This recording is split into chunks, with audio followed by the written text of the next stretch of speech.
You can't blame the whole environment on us. We didn't drink out of plastic water bottles. We drank out of the faucet. Period. That's what we did in the 80s and 90s. What's up, YouTube? Welcome to Idiot's Corner, the page where you can look inside the mind of an idiot from your own home. Today I want to talk about how much I miss the 80s and the 90s. To me, the 80s and the 90s went together like Zach and Kelly.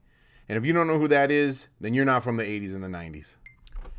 I'm probably biased, and I think everybody thinks that the decades they grew up in are the best when they were a kid, you know.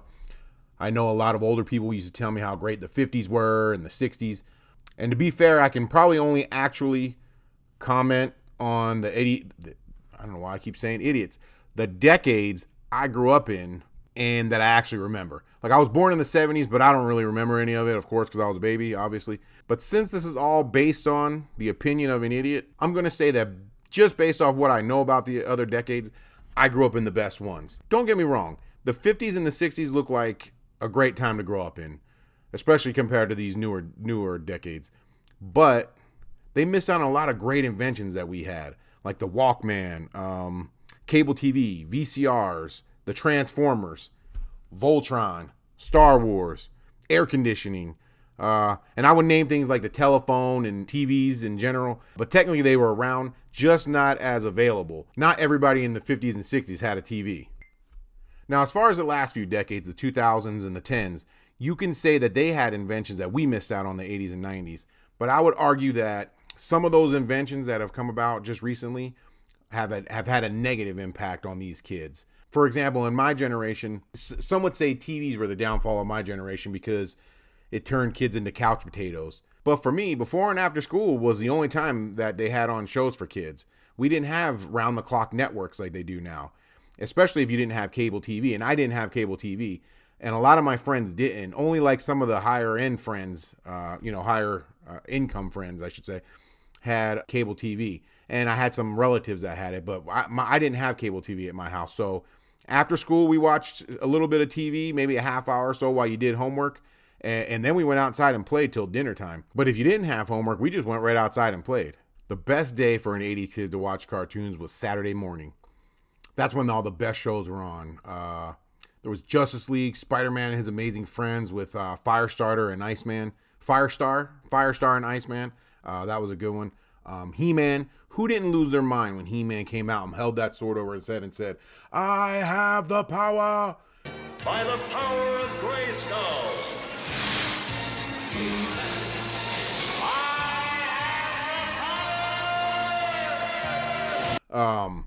In my opinion, and this may be because I was a kid at the time, the 90s had the best cartoons. That was when there was the most original new characters. Shows and movies came out on a level that I don't feel you see anymore. It seems like Hollywood now is all about creating a quick cash cow and riding political trends, and there's no creativity anymore. That's why they keep trying to reboot shows from the 80s and 90s, because they can't think of anything new. Nowadays, kids are just oversaturated with TV shows and cartoons. There's multiple 24-hour-a-day channels. They got, now with streaming, they can watch whatever they want, whenever they want. That's just a small portion of the entertainment they have available. You add on things like video games, iPads, YouTube. I mean, it's just countless hours of entertainment. Kids today have more entertainment and more stuff than we ever had. And I can't help but to feel bad for them. Kids today don't have the same friendships we had when I was a kid. Back then, the neighborhood kids would all go outside and ride bikes. We'd play tag. We'd just sit for hours and talk about what was going on, about life, what we wanted to do when we were older. I mean, we did that stuff a little bit older, like in the teen years, not when we were young kids, but still, we just created these bonds with each other that they don't have nowadays. I asked my daughter, she's 16, I asked her some questions about her friend's home life, just to get an idea of who she's hanging out with, and she didn't know simple questions. And I think the reason is because when they are together, all they do is sit on their phones and browse social media and take selfies. There's no communication. There's no connection anymore. I miss music stores. Don't get me wrong. It's awesome having all the music you can ever own in your pocket, so you could pull up a song at any time. And the time that it used to take us just to unzip our CD cases. But I miss going to the music store and browsing for hours. I miss trying to decide which cassette or CD was going to be worth me spending my money on. When I was a kid, I didn't have a whole lot of, when you're a kid, you don't have a whole lot of money. So when I went to go buy a cassette, I wanted it to be exactly what I wanted, and make sure it was full of good songs. Not like CDs today where it's like, or music today where there's like one good song off the whole album. And then when I was older and I was able to buy CDs, I'd go down and I'd buy 1 or 2 CDs a paycheck, about when I was a teenager working at like McDonald's or something like that. Go down and buy like 1 or 2 CDs. Then you would just sit and listen to the CD for hours, or the cassette, either one. You would just sit and listen for hours until you had your favorite songs down.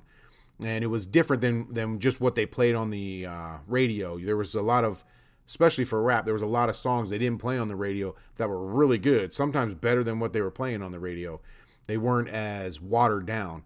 If you had a cassette, you almost couldn't help but to listen to the whole thing through. Unless the song was that bad for you to get up and go over and rewind the song and then worry that your cassette deck was going to eat your cassette. Everybody remembers that. Didn't happen all the time, but there was an occasion that it did.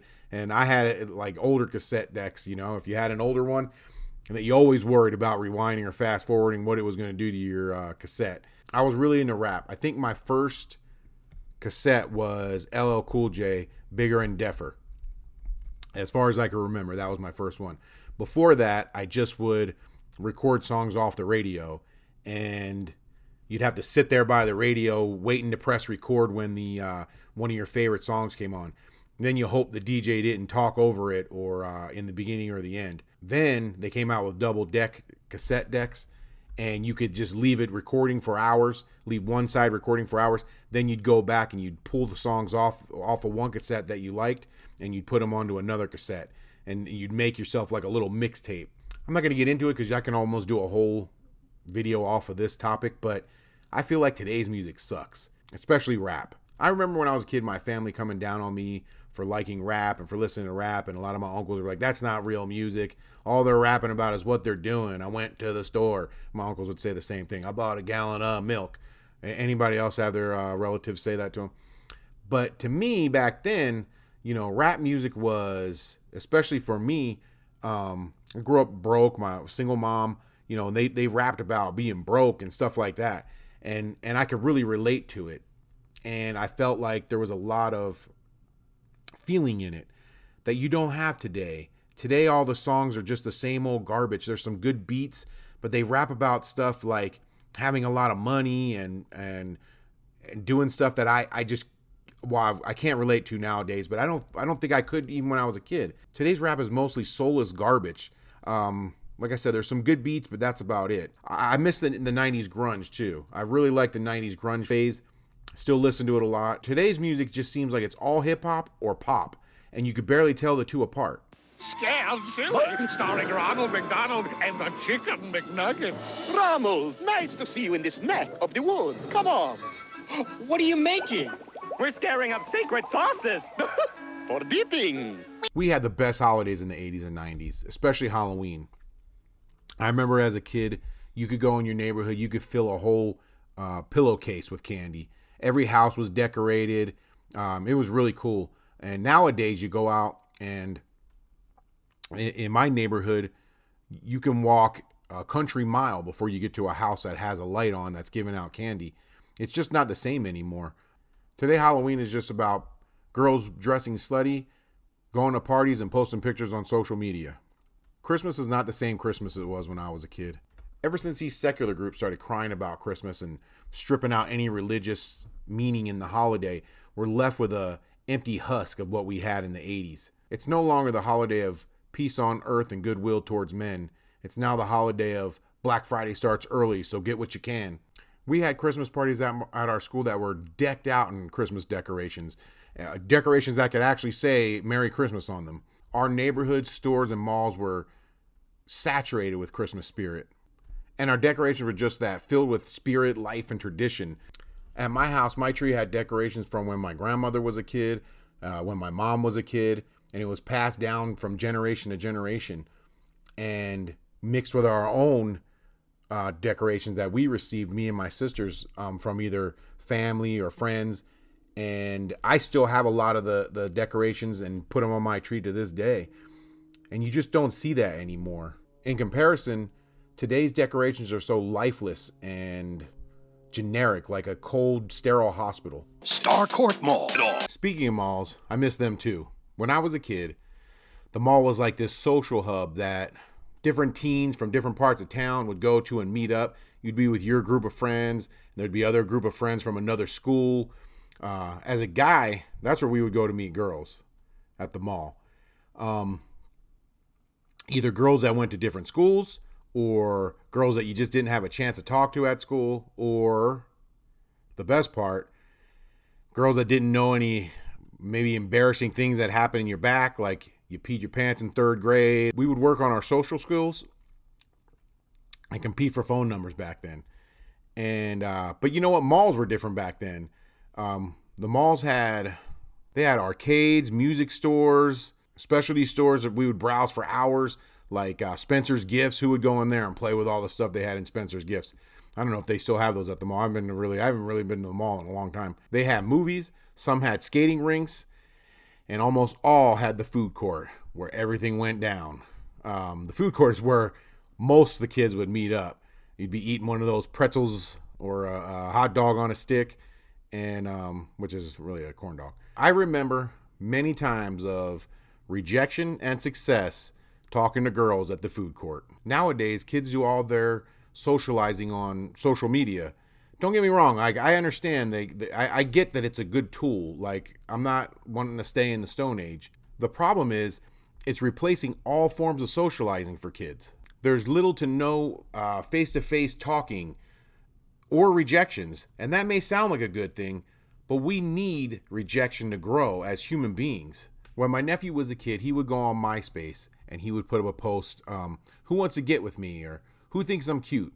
And girls would actually respond, me. He was able to add friends on MySpace and friends of friends and people he didn't know and strangers. And with minimal fear of rejection, he was able to weed out the girls that weren't interested in him. Then the ones that were, he was able to browse their profiles, learn what they liked, what they were into, how they looked in a bikini or even underwear. Some would say that's awesome and time saving, but I think it's robbing kids of great life experiences. Who doesn't have a great story of when they met a girl at the mall, from the 80s and 90s, or a funny rejection story, that teaches you. It teaches you, for one, how to talk to people and how to talk to girls.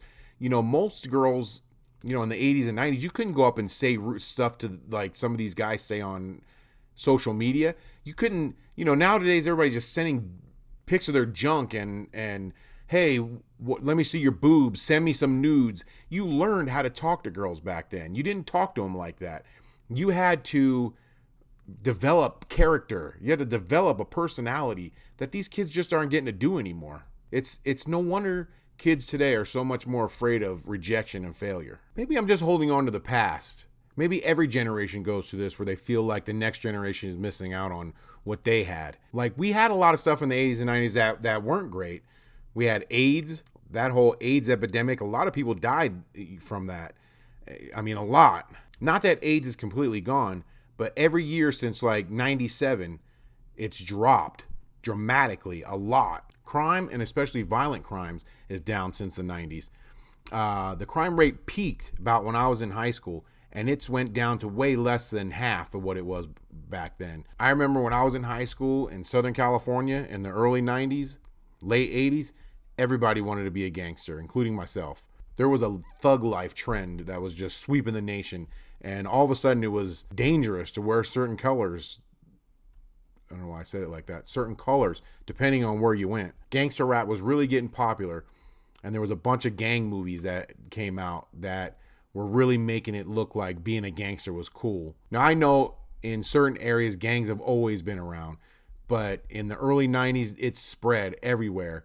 And even in those areas, it really hyped it up. I remember it was hard to go to parties without fear of something violent was going to pop off. Even with the crime and poverty dropping the way it has been over the last 20 years, polls show that people are more afraid now than ever before.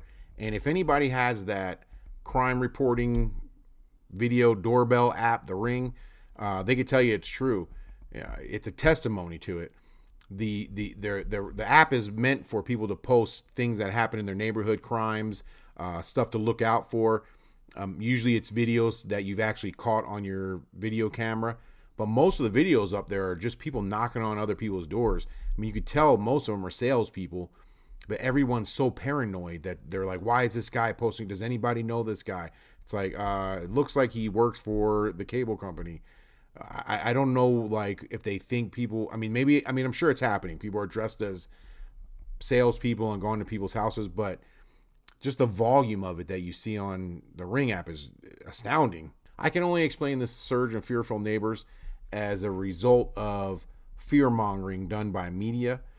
They're really trying to hold on to their position and their relativity, and they're using fear and chaos to get people to pay attention to them. I'm sure there's a numerous amount of progress that I'm forgetting or that I don't even know about because it doesn't affect my day-to-day life. And I'm sure there's a lot of stuff that I don't even remember how bad it was. Like, I'm sure there's a numerous amount of progress that I'm forgetting about, or stuff that happened that just doesn't affect my life, so I don't know about it. And I'm sure there's some stuff that I don't even remember how bad it was, like having a manual roll down windows, or renting a VHS tape and halfway through the movie, the VCR eats your tape and you got to stop and run into Blockbuster. And hopefully they don't charge you for it. But I still can't help missing those nights browsing the new release wall at Blockbuster. Why can't these new apps list their new releases without putting in year-old movies, like the third movie in? So while part of me knows it's a generational thing, another part of me just can't help but to feel like this time it's different. This generation is facing a paradigm shift that no other generation, in my opinion, has had to deal with. I think the introduction of computers and smartphones, with all the good and bad things they have come with them, was too much of a game changer for one generation to have to deal with. It transformed and sometimes destroyed many industries like television and shopping, either for the good or the bad. And I feel like in many ways, it's been damaging to this generation. To what extent, no one will know for many years. But it begs the question, is all progress good progress? Can we get to a point where we've gone too far too fast? Maybe there is one sign that we might be in over our heads. In a time when crime and poverty are at an all-time low, medical advances has extended life expectancy, we have enough entertainment to fill several lifetimes. Things like suicide, anxiety, and depression are on the rise a lot, and nobody knows why. To me, that says the things that we as a society are valuing and pursuing are not the things we should be aiming for, and we're way off our mark. At the risk of sounding like a religious nut, maybe, just maybe, the Bible got it right. And the only way to truly be happy and content is to love God and our neighbors and make that the priority of our lives, even over our own needs. But then again, what do I know? I'm just an idiot. If you like this video, please like and subscribe to my channel. YouTube has changed the way they do things, and they favor big corporations or people like Will Smith. But people like me, little content creators, we don't get as much traffic anymore. So please like and subscribe. Thank you.